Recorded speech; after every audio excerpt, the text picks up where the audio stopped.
ओम शांति। अभी अभी हम सब ने गीत सुना तो हम सबका मन कहता है कि हम सभी बाबा के समान बन जाए। सबकी यही दिल में शुभ आशा है, वह संकल्प है। तो बाबा समान बनने के बिना न फरिश्ता बन सकते हैं न देवता बन सकते। इसलिए संगम पर हमको बाबा समान तो बनना ही।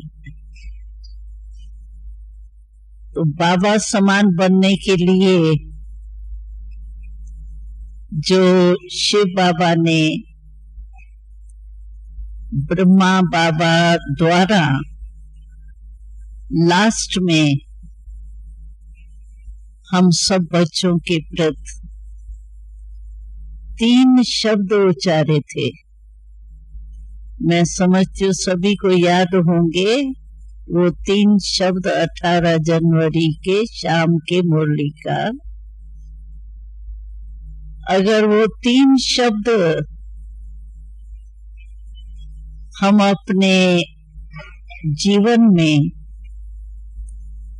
ध्यान रखें तो मैं समझती हूँ इन 3 शब्दों में बाप समान बनना बहुत सहज। तो बाबा के लास्ट मुरली के यही शब्द थे कि निरअहंकारी, निर्विकारी और तीसरा था निराकारी। निराकारी, निरअहंकारी, निर्विकारी। तो हम कहते हैं बाप समान बने तो शिव बाबा भी है, ब्रह्मा बाबा भी है। तो निराकारी जो बाबा ने शब्द बोला तो हम सोचते हैं कि शिव बाबा तो है ही निराकार और हम तो साकार में हैं। तो निराकारी स्टेज जो बाबा हमको कहता है निराकारी बनो, वो हम कैसे बन सकते। एक बारी बाबा ने मुरली में बहुत अच्छा सहज साधन सुनाया था। अगर आपको निराकारी स्टेज तक पहुंचना है, लगन है, हमको बाबा ने जो कहा है वो बनना ही है, तो साकार तन में होते हुए हम निराकारी स्टेज पर कैसे पहुंचे। उसके लिए बाबा ने कहा था कि हमेशा अपने को ऐसे समझो जैसे सवेरे अमृत वेले हम उठते हैं तो बाबा से रूह ध्यान करते हैं। ये तो सभी का नियम है और करते ही है, लेकिन अमृत वेले से बाबा ने कहा तुम भी अपने को अवतार समझो। अवतरित हुई हूं मैं क्योंकि हमारा भ्रमण जन्म है। अभी लौकिक जन्म तो हमारा समाप्त हो गया, अभी हमारा जन्म भ्रमण जन्म है। भ्रमण जन्म माना ही नया जन्म है, हमारा लास्ट का ये जन्म है। तो उसमें बाबा ने यही अटेंशन खिंचवाया,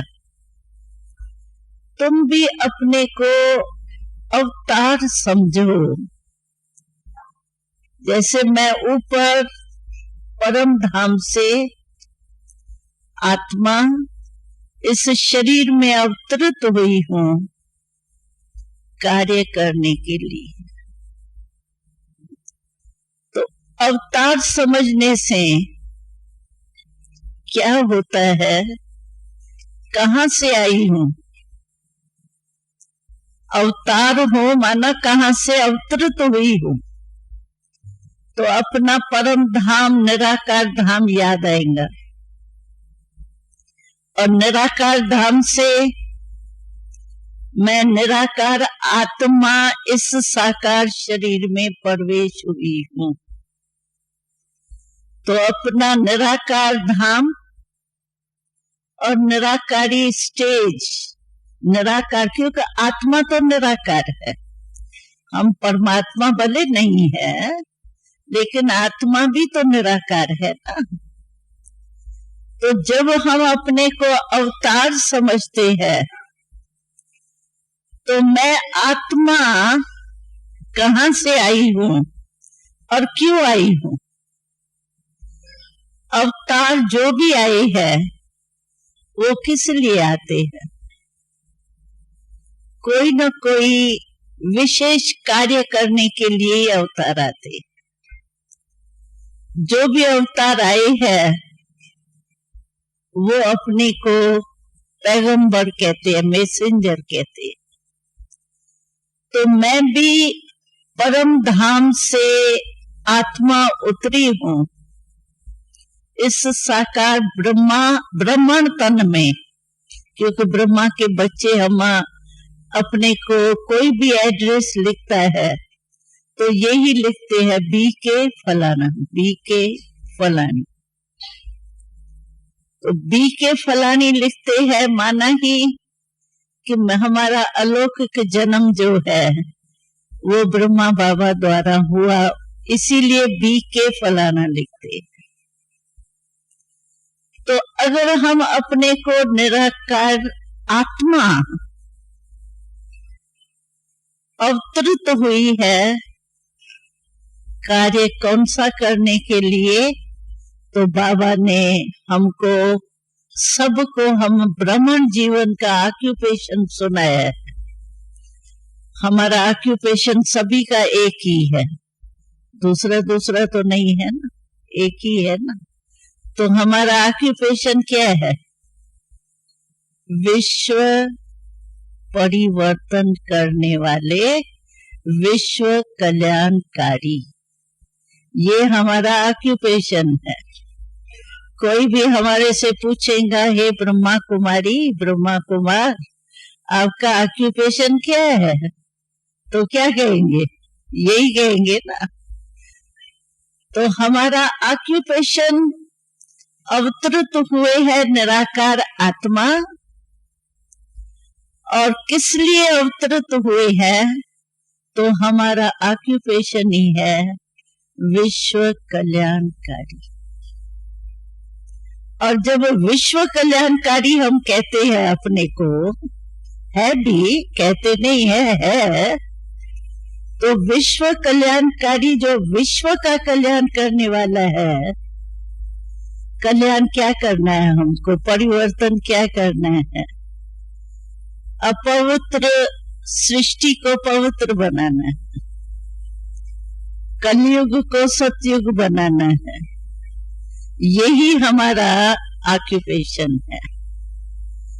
तो नेचुरल है, जब हमको ये स्मृति रहती है तो मैं अवतरित हुई आत्मा हूं, बाबा ने मुझे भेजा है इस कर्तव्य करने के लिए, विश्व को परिवर्तन करने के लिए।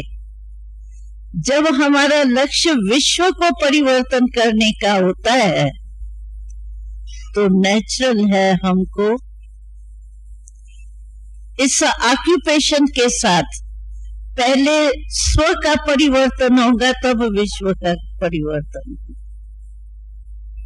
स्व परिवर्तन के बिना विश्व परिवर्तन कोई कर ही नहीं सकता। विश्व की तो बात छोड़ो, लेकिन एक कोई आत्मा का भी कल्याण नहीं कर सकती है। क्यों?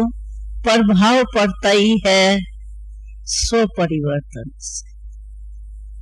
इसीलिए बाबा कहता है कि बच्चे सेवा करते हैं तो हम खुश भी हो जाते हैं। सब कहते हैं बहुत अच्छा ज्ञान, ब्रह्मा कुमारियां जो ज्ञान देती है बहुत अच्छा, और इनों की लाइफ भी जो है वो बहुत अच्छी। अच्छा कह के चले जाते, हमको खुश करके तो जाते हैं, लेकिन खुद अच्छे नहीं बनते हैं। उसके लिए फिर बहानेबाजी करते हैं, समय नहीं है, ये नहीं है, वो नहीं है, वायुमंडल नहीं है, फिर तो कहीं बहाने है। लेकिन अच्छा कह के जाते हैं, लेकिन स्वयं अच्छे नहीं बनते। इसका कारण ही बाबा सुनाते हैं। बाबा ने बहुत अच्छी बात सुनाई थी। तो आप एक समय पर एक सेवा करते हो, करनी है एक समय पर 3 सेवा, और आप करते हो एक समय पर एक सेवा, या कोई 2 करते होंगे। तो एक सेवा क्या करते हैं? जब याद में बैठते हैं तो बहुत आनंद, वाह बाबा और मैं, दूसरा न कोई। योग में बैठते हैं तो योग की स्टेज बहुत अच्छी होती है, लेकिन जब वाणी में आते हैं तो वाणी में कोर्स कराना तो ऐसा हमारा हो गया है जैसे एक कंठ में वो पक्का हो गया है। कोर्स तो ऐसे बोल लेते हैं जैसे कि एक हमारा कॉमन बात है। तो वाणी से तो बोलते हैं, लेकिन बाबा ने कहा वाणी के समय आपकी मनसा भी इतनी पावरफुल होनी चाहिए जो मनसा उनके मनसा को चेंज करे। वाणी से हम बोलते हैं, तो वाणी से बोलने के कारण मनसा इतनी पावरफुल नहीं होती है, वाणी पावरफुल होती है। तो वाणी पावरफुल होने के कारण उनकी भी वाणी में आता है बहुत अच्छा, बहुत अच्छा, बहुत अच्छा। वाणी तक तो आए, लेकिन मनसा कहाँ बदलती है? क्योंकि बाबा का जो महावाक्य है, और कर्मणा मनसा वाचा, और कर्मणा बाबा कहता है कि समन संपर्क में तो आते हैं ना। जब भी कोई को कोर्स कराते हैं तो समन संपर्क में तो आते हैं ना। मानो दृष्टि देते हैं, या उसको टोली खिलाते हैं, या उसको बिठाते हैं, उसको दिखाते हैं कुछ सेंटर, समन संपर्क में तो आते हैं ना। तो कर्मणा में भी हमारी वही ऊंची स्टेज रहे जैसे वाणी की। तब बाबा कहता है कि आपको एक समय पर 3 सेवा इकट्ठी करनी चाहिए, तब भी वो प्रभाव पड़ेगा तीनों रीति से, मनसा से भी, वाणी से भी, और कर्मणा यानी कोई भी कर्म में आएंगे, समन संपर्क में आएंगे तो कर्मणा का कर्मणा में प्रभाव पड़ेगा। तो हम लोग कभी क्या करते हैं, वाणी में आ जाते हैं, लेकिन जो 2 सेवाएं और है ना वो थोड़ी परसेंटेज में कम। ऐसे नहीं, भूले हुए तो नहीं होते हैं, इतना तो अभ्यास हो गया है, लेकिन परसेंटेज में वाणी की परसेंटेज ज्यादा होती है। और मनसा और कर्मणा, कर्म से समझो हम दृष्टि देते हैं, ये भी तो आंख का कर्म है ना। दृष्टि से भी उनको एकदम, वो दृष्टि से सृष्टि बदल जाए तो ये भी तो समन संपर्क में कर्मणा हो गई ना हमारी। तो एक ही समय पर जब तक हमारी 3 सेवाएं नहीं हुई है, तब तक हमारी जो रिजल्ट है, क्योंकि हमारी बड़ी दादी जब भी बैठती है ना, तो हम लोगों से जब भी बैठती है तो यही कहती है, मुझे एक ही संकल्प है, हम फरिश्ते कब बनेंगे, कर्मातीत कब बनेंगे, बाबा प्रत्यक्ष कब होगा, यही क्वेश्चन पूछती है दादी। तो बाबा ने जो हम लोगों को लक्ष्य दिया है, एक ही समय पर 3 सेवा करो, वो मैं समझती हूँ परसेंटेज हमारी थोड़ी कम कम होती। और ये परसेंटेज अगर हमारी एक जैसी हो जाए तो निराकारी स्टेज भी आ गई, निर्विकारी भी हो गए, नेचुरल है ना, और निरंकारी तो ऑटोमेटिकली होंगे। सेवा जब कर रहे हैं सेवादारी, तो सेवादारी में तो निरंकारी हुई। तो जो बाबा ने लास्ट में हम लोगों को महामंत्र के रीति से बाबा दिया साकार द्वारा, अगर इन 3 शब्दों को भी हम प्रैक्टिकल लाइफ में लाएं, होता क्या है, मैं ऐसे समझती हूँ, तो अटेंशन रहता है, लेकिन क्या है, जब सेवा में या कोई काम में बिजी हो जाते हैं ना, तो उस सेवा का प्रभाव या कर्मणा का प्रभाव जो है, या उसमें हलचल में तो आना पड़ता है ना, बातचीत कनेक्शन वगैरह सब उसमें तो होता ही है, होना ही है।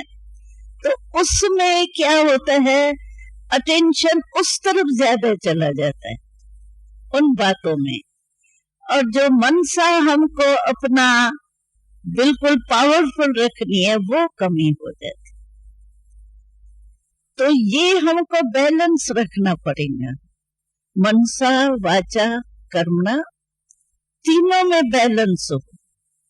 फिर हमारा बैलेंस अगर होगा ना, तो बाबा कहते जहां बैलेंस है वहां ब्लेसिंग मेरी है ही। क्योंकि अगर बाबा की ब्लेसिंग लेनी है, जो भी हम सेवा करते हैं, हम तो अपने पुरुषार्थ अनुसार जितनी अवस्था होती है उतना करते हैं, लेकिन बाबा की हर कार्य में हमारे ब्लेसिंग भी हो, उसके लिए फिर हमको ये 3 ही स्टेज का बैलेंस रखना पड़ेगा। इस बैलेंस से ही हमको ब्लेसिंग मिलेंगी, और ब्लेसिंग से तो क्या नहीं हो सकता। दुनिया वाले तो कहते हैं भगवान अगर चाहे तो क्या नहीं कर सकता है, वो तो कहते हैं मुर्दे को जिंदा कर सकता है, लेकिन हम समझते हैं कि जो मूर्छित हुए पड़े हैं, माया से भी तो मुर्दे हुए पड़े हैं, उन्हों को तो जिंदा कर ही सकते हैं, बाकी शरीर से अगर गया तो वो तो अलग चीज है। तो इस बात पर हमको थोड़ा सा और अटेंशन देना चाहिए। बाकी बातें जो है, समस्याएं तो आएंगी, और बाबा ने तो कह दिया है कि समस्याएं जो है ना, वो आगे चल के बढ़ेंगी, कम नहीं होनी है। हम समझे थोड़ा हम आगे जाएंगे ना, वैराग आ जाएगा, ये हलचल होगी, उसमें समस्याएं कम हो जाएंगी, कम नहीं होंगी, फिर दूसरे प्रकार से आएंगी। जो अब भी आती है उस रूप की नहीं आके दूसरे रूप से आएंगी। समस्या लास्ट तक पेपर होता है, जब पिछाड़ी का साल होता है, यानी साल का जो पिछाड़ी होती है, तब भी फाइनल पेपर तो तभी होता है। ऐसे थोड़ी होता है सिर्फ 3 मास का होता है, 6 मास का होता है, और लास्ट फाइनल पेपर नहीं होता है। लास्ट पेपर तो हो नहीं। तो समस्याएं तो आएंगी, समस्याओं को तो ऐसे ही समझना चाहिए कि ये तो हमको पास करनी है। बाबा ने बहुत अच्छी बात सुनाई थी कि ये साइट सीन है ना, आप मंजिल पर चल रही हो और आपको साइट सीन हो ही नहीं, ये हो सकता है? कहां से भी जाओ। अच्छा, हम यहाँ से वहां अपने पांडव वन में जाते हैं, रास्ता क्रॉस करते हैं, इसमें साइट सीन नहीं आती है? कहाँ गंदा पानी होता है, कहाँ पहाड़ काला सा होता है, कहाँ अच्छा होता है, हरियाली होती है, सब होगा ना। यहाँ से आप अपने कमरे में जाओ तो भी साइट सीन होंगी, कुछ तो होगा ना। तो साइट सीन, अगर हमको मंजिल पर पहुंचना है, संपूर्ण बनना ही है, बाप समान बनना ही है, तो साइट सीन तो आएंगे। और बाबा ने बहुत अच्छा शब्द दिया था, आप तूफान को तूफान नहीं समझो, तोहफा समझो, गिफ्ट। और सचमुच ऐसे है, अगर हम उसी रीति से तूफान को तोहफा समझें तो बहुत मजा आएगा। क्यों कि जो भी समस्या आती है ना, वो हमको कोई पाठ जरूर पढ़ा के जाती। आप देखो, कोई आपकी गिलानी करता है, ज्यादा में ज्यादा तो गिलानी का ही असर आता है।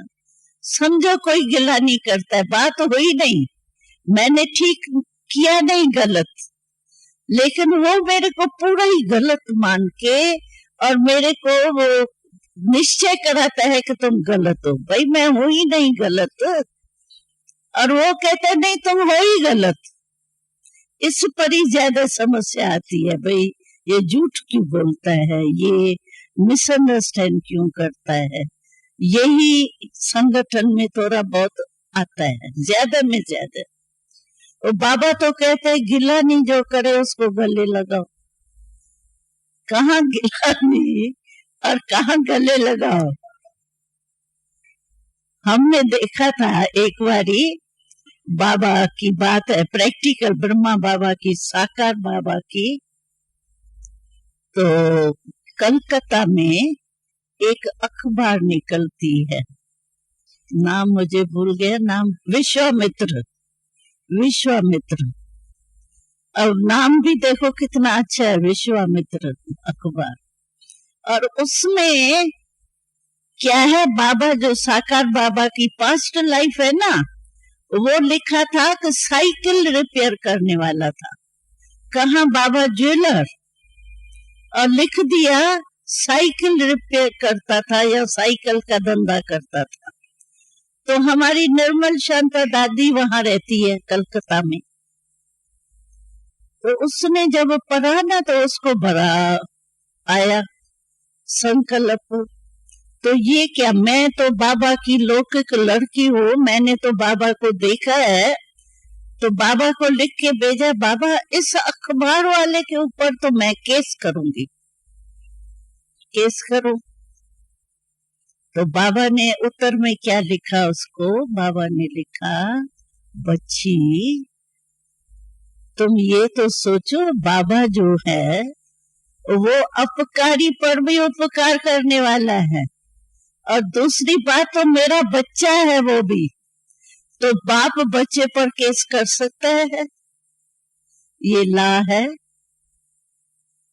तो बाबा कभी नहीं कहेगा तो तुम इस पर केस करो, निंदा हमारी जो करे मित्र हमारा सोई। ये पत्र का उत्तर बाबा ने दिया, और वो तो बिना डायरेक्शन के तो करेंगी नहीं, उसने किया नहीं। लेकिन ऐसी समस्या समझो हमारे पास आई, जो मिसअंडरस्टैंड है और गालियां दे रही है, गिलानी हमारी कर रही है, यहाँ वहां फैला रही है। ऐसे टाइम पर हम उससे भी शिक्षा ले ले में है, तो स्टेज ऊंची ना, लेकिन उस समय चाहिए हमको सहन शक्ति। अगर हमारे को ये है तो चलो मेरे सहन शक्ति का पेपर है ये, गाली उसकी नहीं ध्यान में आवे, मिसअंडरस्टैंड नहीं, वो बात याद आएंगी तो थोड़ा जोश आएगा अंदर। लेकिन ये समझे कि ये मेरे सहनशीलता का पेपर है। ऐसे टाइम पर ही मुझे सहनशीलता काम में लानी है। तो सहनशीलता का गुण याद करने से फर्क हो जाए और बात हल्की हो जाएगी। बात तो है बड़ी, लेकिन बड़ी को छोटे करने की विधि है कि हम ये समझे कि मेरे सहन शक्ति का पेपर है, इस पेपर को मुझे पास करना है। तो गिरना भी नहीं आएंगी दूसरे के प्रति और मेरी भी हलचल नहीं होगी, क्योंकि जब मिसअंडरस्टैंड समझते हैं ना तो जोश आता है कि मैं इसको सिद्ध तो करूं तो मैं रंग नहीं हूं, चलो और कुछ नहीं करूं, लेकिन ये तो उसको साबित करो कि मैं राइट हूं तुम रंग हो। लेकिन रंग वाला कभी अपने को रंग नहीं समझता है, क्योंकि उस समय वो परवश होता है उसकी। तो इसीलिए बाबा ने कहा तूफान जो है ना उसको भी तोहफा समझो। कितनी बड़ी बात है। प्रैक्टिकल में तो बड़ी बात है ना, कहने में तो मैं भी कह रही हूँ तूफान तोहफा है, लेकिन जिस समय कोई पेपर आवे ऐसा, उस समय याद आवे ये क्या, थोड़ा सा जोश आ जाता है ना, पीछे याद आता है बाबा ने तो कहा था ये मैंने क्या किया, लेकिन वो तो गया ना, दाग तो पड़ गया, सफेद पेपर पर चीटा तो पड़ गया, थोड़ा भी आया तो वो मिटना बहुत मुश्किल है। इसीलिए बाबा कहते हैं कि समस्याओं से घबराओ नहीं। दादी जानकी ने भी कहा ना, 8 शक्तियों में से भी मुख्य पहला नंबर शक्ति है सहन शक्ति। जिसमें सहन शक्ति होगी ना वो उबाल में नहीं आएगा। जैसे उबला आता है ना, ये क्या ये ऐसे आता है ना, वो नहीं होगा। और सहन शक्ति से क्या है, निर्णय अपना कर सकेंगे, नहीं तो वो निर्णय भी ठीक नहीं होता है ना। तो इसीलिए समस्याएं तो आनी। और दूसरा क्या होता है, जब हम ब्राह्मण परिवार में होते हैं ना, मेजॉरिटी पेपर जो हम लोगों के सामने आता है वो यही आता है कि इतने वर्षों वाला तो भी ऐसे करता है, तो मैं तो क्या, मैं तो कुछ नहीं कर सकता। दिल शिकस्त हो जाते हैं, ये भी ऐसे करता है, ये भी ऐसे होता है, ये ज्ञान में होता है क्या, ये होना चाहिए क्या, ये बहुत आता है। जब सेवा में आते हैं ना तो संगठन होता है, स्वभाव संस्कार तो हर एक के अलग अलग है ही और होंगे ही अलग अलग। कई कहते हैं इसका स्वभाव अभी तक ऐसा क्यों है, तो बाबा ने एक बारी, मैं मिसाल बताती हूँ, मिसाल तो याद रहते हैं ना, भूलते नहीं है। तो एक बारी क्या हुआ, हम पाकिस्तान में रहते थे ना, तो निर्मल शांता दादी जो थी उसकी ड्यूटी थी ये जो बसेस और कारें हैं ना उसकी रिपेयरिंग, वहां भी होती थी बसेस और कारें, रिपेयरिंग, और नीचे नहीं झुक करके सफाई करते हैं, मोबिलाइल वगैरह, ड्रेस काली काली हो जाती है, नीचे नहीं सो के करते हैं सफा मशीनरी की। तो वो उनके इंचार्ज थी, करती नहीं थी, कराती तो बहनों से थी, लेकिन इंचार्ज उसके थी। एक बारी क्या हुआ, निर्मल शांता दादी ब्रह्मा बाबा को कहा, क्योंकि बाबा के होते भी वैरायटी तो थी बाबा के आगे भी, कोई महारथी, कोई प्यादे, कोई घोड़ेसवार, तीनों प्रकार के तो शुरू से ही थे ही, बाबा के सामने भी थे।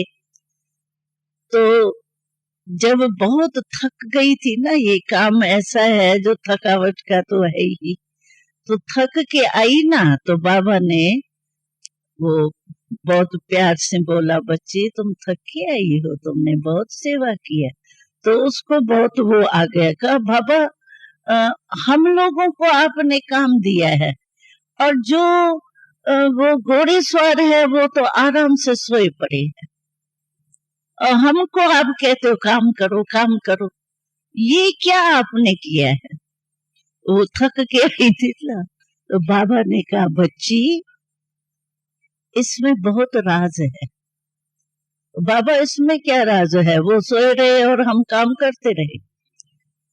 तो बाबा ने कहा नहीं बच्ची, इसमें बहुत राज है। क्या राज है? बाबा ने कहा देखो, ये जो अभी ज्ञान नहीं है ना, ज्ञान और धारणा नहीं है, भाई हिसाब किताब क्या बनता है हमारा, ये ज्ञान नहीं है, इसलिए आराम पसंद हो गई है। लेकिन ये तुम्हारे जो है ना, वो सस्ते नौकर बन रहे। बाबा सस्ते नौकर कैसे बन रहे हैं? तो बाबा ने कहा देखो, ये एक जन्म जो है वो आराम कर रहे, तुम काम कर रही हो और ये आराम कर रहे हैं, और 21 जन्म ये सस्ते नौकर तुम्हारी सेवा करेंगे। तो सस्ते नौकर हुए ना, एक जन्म आराम किया और 21 जन्म सर्विस करेंगे, तो सस्ता नहीं हुआ नौकर। बाबा ने कहा उसको, बच्ची तुम सोचो नहीं, ये तुम्हारे सस्ते नौकर बन रहे हैं। कहा हाँ बाबा, हमारे नौकरी करेंगे ये, तो खुश हो गई। बाबा ने थकावट ही खत्म कर दी। तो बाबा ऐसे ऐसे शब्द बोलते थे जिससे एक दिल शिकस्त नहीं हो जाए, उमंग उत्साह में आ जाए। तो वो सेवा भी करेंगी तो उमंग उत्साह से करेंगी ना, इसीलिए बाबा ने उसको यही कहा, तो बच्ची तुम ख्याल नहीं करो, हिसाब किताब है बना हुआ, ये फिर 21 जन्म क्या करेंगे, तुम्हारी सेवा करेंगे, अभी आराम करने दो। तो ऐसे करके बाबा उनको हंसा करके बात को चला लिया, बात पूरी हो गई। तो हमको भी ये संगठन में हम समझते हैं ये पता नहीं क्यों होता है, ये क्या होता है, लेकिन एक बारी बाबा ने मुरली में कहा था कि जैसे वैद्य लोग होते हैं ना, तो वैद्य की जो दवाई होती है उसमें क्या होता है कि बीमारी जो है ना वो जाने के पहले निकलती, बाहर निकल के फिर खत्म होती। ऐसे ही आपने देखा होगा, ये बल्ब जलता है ना, जब जाने वाला होता है ना तो बहुत तेज हो जाता है, हम खुश हो जाते हैं, भाई हमारा बल्ब तो तेज हो गया, लेकिन बेचारा जाता है। तो जाने की निशानी कभी कभी बाहर निकल करके भी जाती। तो इसीलिए बाबा ने कहा था कि कई चल के कहते हैं आगे तो ऐसे नहीं होता था, अब भी पता नहीं क्यों ये हो रहा है, अच्छा ऐसे, ये भी ऐसे, ये भी ऐसे, ये भी ऐसे, ये भी होता है, ये भी होता है। इसी बातों में अपने को स्वचिंतन के बजाय परदर्शन में चले जाते, यानी परदर्शन माना पर दूसरे को देखना, परदर्शन, परचिंतन, परदर्शन और परमत, 3 पर है जो नुकसान वाले। एक परमत क्लियर हुआ ना, परदर्शन दूसरे को देखना, और परचिंतन। तो बाबा कहता है कि ये 3 पर जो है ना, इसको काट दो, एक पर रखो, 3 को खत्म करो, एक कौन सी रखो? पर उपकार। तो परमत, परदर्शन और परचिंतन, ये 3 खत्म करके एक पर याद रखो, परोपकार। अगर परोपकारी हम बन जाएंगे तो ये 3 पर जो तंग करती है ना, विघ्न रूप बनती है, वो हमारी खत्म हो जाए। तो हम क्या चाहते हैं, बाप समान बनने के लिए हमको ये तो सब छोड़ना ही पड़ेंगे। और समस्या इन्हीं में आती है, कभी परचिंतन में चले जाते हैं, कभी परमत कोई कहता है नहीं ये ऐसा नहीं है ऐसा है, तुमको क्या पता, तो ऐसे परमत में चले जाते हैं और परचिंतन में, पर दर्शन में दूसरे को देखने लग जाते हैं। लेकिन बाबा कहते हैं देखना है तो क्या बाबा का स्लोगन है, सी फादर सी मदर। अगर देखना भी है तो फादर और मदर को देख, और अगर आपस में प्यार से चलना है, एक दो को भी देखने चाहते हैं तो उनकी विशेषता देख। ऐसे भी नहीं परिवार से किनारे करना है, वो भी राइट नहीं। मूल बात है कि हमको अपने को देखना है, बाबा को और अपने को। अब मूल बात है, धोखा देने वाला जो है वो ये मन। अगर हम मन को बिजी रखे ना तो कोई भी हमारे अंदर हलचल नहीं होगी। क्योंकि आजकल बाबा ने कहा है कि ज्यादा माया आती है, एक व्यर्थ संकल्प और दूसरा नेगेटिव। तो संकल्प तो मन में ही है। अगर हम मन को बिजी रखें, मन के ऊपर पहला पूरा कंट्रोल हो, तो फिर विघ्न आने की बात ही नहीं। इसीलिए यही गायन भी है, मन जीते जगत जीत। मन है मूल, और मन को बिजी रखने का हर एक अपनी अपनी दिनचर्या अनुसार मन को बिजी रख सकता है।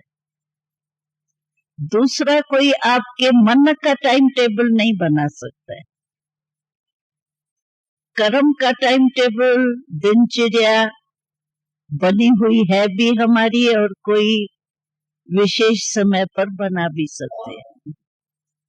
लेकिन मन की दिनचर्या, मन का टाइम टेबल जो है वो स्वयं ही बना सकते। तो बाबा ने एक बारी कहा था कि देखो वीआईपी जो होते हैं ना, उनका एक एक मिनट का प्रोग्राम सेट होता है। इसके बाद ये होगा 5 मिनट ये, 10 मिनट ये, 15 मिनट ये।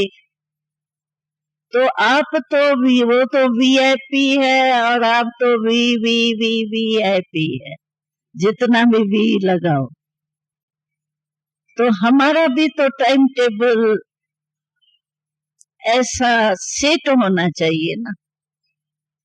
और उसके लिए बाबा ने मन को बिजी रखने के लिए बहुत अच्छा साधन बताया है, मनसा सेवा।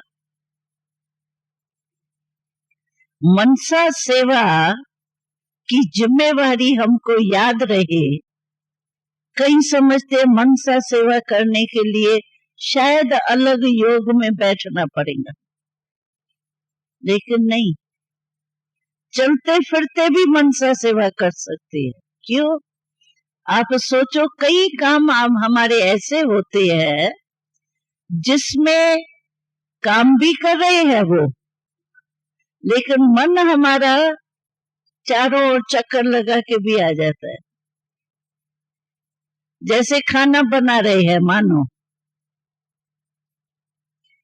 कपड़े धुलाई कर रहे हैं, अभी सारा टाइम कपड़े में ही ध्यान होता है या मन यहाँ ही चक्कर लगा के आता है कई बार? तो मन यहाँ वहां चक्कर लगाए, उसके बदले में अगर हम मनसा सेवा करें तो हमारी कमाई हो जाएंगी ना। ऐसा कोई नहीं कह सकता है हमको मनसा सेवा के लिए टाइम नहीं मिलता है। मनसा सेवा के लिए कोई बहाना नहीं है अभी तक। टाइम की बात नहीं, हम पहले भी सुनाया है कि बाबा ने कहा था कि अपना टाइम बॉक्स बनाओ। बच्चे तो मनी बॉक्स बनाते हैं ना, लेकिन आप अपना टाइम बॉक्स बनाओ और जितना भी समय मिले बीच बीच में मनसा सेवा का अभ्यास करो। तो क्या होगा, समझो 15 मिनट आपने किया, 10 मिनट किया, वो जमा करो और रात को आपके घंटे बन जाएंगे। वो 10 मिनट 5 मिनट मिला के अगर हम टोटल करेंगे तो हमारे घंटे बन जाएंगे। और जब घंटे बन जाएंगे हमको खुशी कितनी होगी, भाई आज हमारे 3 घंटे मनसा सेवा हो गई, 2 घंटे हो गई, और 2 घंटे हुई तो दूसरे दिन उमंग आता है कि नहीं आज मैंने 2 घंटे किया, कल मैं 3 घंटे करूंगी। मन में ऑटोमेटिकली उमंग आता है। और मनसा सेवा से देखो बहुत फायदे हैं। एक तो योग लगा ही रहता है, नेचुरल है, शक्ति लेकर के देना, जो मिली है हमको शक्ति वो दूसरे को देना, तो योग तो होगा ना बाबा से, तभी तो दे सकेंगे। योग भी हो जाता है, सेवा भी हो जाती है, विघ्न विनाशक भी हो जाते हैं। क्योंकि बिजी है मन, तो मन में ही तो आती है माया। अगर आप बिजी है तो माया आएंगी क्या?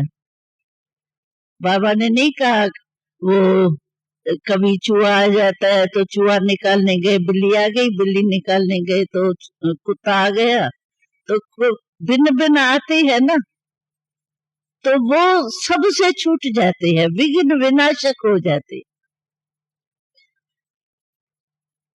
तो अच्छी बात है ना, एक ही समय पर अगर फायदे है हमारे सब, योग धारणा तो ऑटोमेटिकली हो गई। जब सेवा में हम दूसरे को शक्ति दे रहे हैं, अपने में तो शक्ति होगी, धारणा भी होगी। 4 ही सब्जेक्ट हमारी एक मनसा सेवा से हो जाए। लेकिन इसके लिए अटेंशन अपने ऊपर रखना पड़ेगा, टाइम को वेस्ट नहीं करना पड़ेगा। और ऐसे वेस्ट टाइम काफी चला जाता है। अगर उस वेस्ट को हम बचा के मनसा सेवा में लगाएं तो हमारी स्थिति ऑटोमेटिकली बाप समान हो जाएगी, यानी विघ्न विनाशक हो जाएंगे ना। विघ्न विनाशक हो जाएंगे तो ऑटोमेटिकली अच्छी अवस्था होगी। और सेवा करने से एक ये भी फायदा है कि दुआएं बहुत मिलती। आपको अनुभव होगा, कोई भी एक जिज्ञासु को आपने संदेश दिया, इतना खुशी से आके कहेंगे दीदी जी, दादी जी, मैंने इसको संदेश दिया, बहुत अच्छा जिज्ञासु है, बाबा को समझ गया। कितनी खुशी से आके सुनाते हैं। सिर्फ एक को संदेश भी दे के आते हैं तो भी खुशी होती है। और ये तो आप उसको सुख का, शांति का, पवित्रता की अंजलि देंगे ना। देंगे तो रिटर्न तो मिलेगा ना, आपको दुआएं मिलेंगी ना, चाहे आपको पता नहीं है किसको मैंने दी। मनसा सेवा में तो भेद होता है ना, लेकिन वो दुआएं मिलती जरूर। तो इतने फायदे मनसा सेवा के हैं, इसीलिए मनसा सेवा का चार्ट सभी को रखना चाहिए। और बिजी, मन को बिजी रखो, इसमें बिजी होगा। देखो आप जब बिजी कोई भी काम में होते हैं तो उस समय आपकी अवस्था नियम प्रमाण अच्छे सेवा में लगे हुए हो या कोई भी कार्य में, तो उसका दुआएं तो मिलती है। और माया थोड़ी उस समय आती। अभी यहाँ आते हैं, यहाँ का वायुमंडल है, वायुमंडल से माया कम आती होंगी ना, कभी कोई को आ भी गई हो पता नहीं, लेकिन वैसे तो यहाँ मधुबन में माया कम आती है ना, कि नहीं? कम आती है ना? हा? क्यों? क्योंकि यहाँ अटेंशन अपने ऊपर ज्यादा है, अटेंशन भी है और नेचुरल है, वायुमंडल की भी मदद है। अगर आ भी जाती है तो यहाँ देखो, एक दो को देख करके कहेंगे क्यों, क्या हुआ, क्या हुआ, क्या हुआ। माया भी इसमें क्यों क्यों में आ जाती है, तो माया खत्म भी हो जाती है, दोनों ही होता है। लेकिन वायुमंडल के प्रभाव में हमको वहां बाहर नहीं आना है। अच्छे वायुमंडल का प्रभाव पड़ता है तो बुरे का भी पड़ता है, लेकिन बुरे का प्रभाव हमारे ऊपर नहीं पड़ना चाहिए। बाबा हमको मिसाल देता था, छोटा हल्का सा मिसाल देता था कि मटका होता है ना, पानी का मटका होता है मिट्टी का, उसमें तेल लगा दो और ऊपर से पानी डालो तो एक बूंद भी उसमें टिकेंगी? चिकना हो गया ना तो पानी की बूंद नहीं रही। तो बाबा कहते हैं तुम भी वायुमंडल को परिवर्तन करने वाले हो, वायुमंडल के प्रभाव में आने वाले नहीं हो। हमारा टाइटल ही है विश्व परिवर्तक।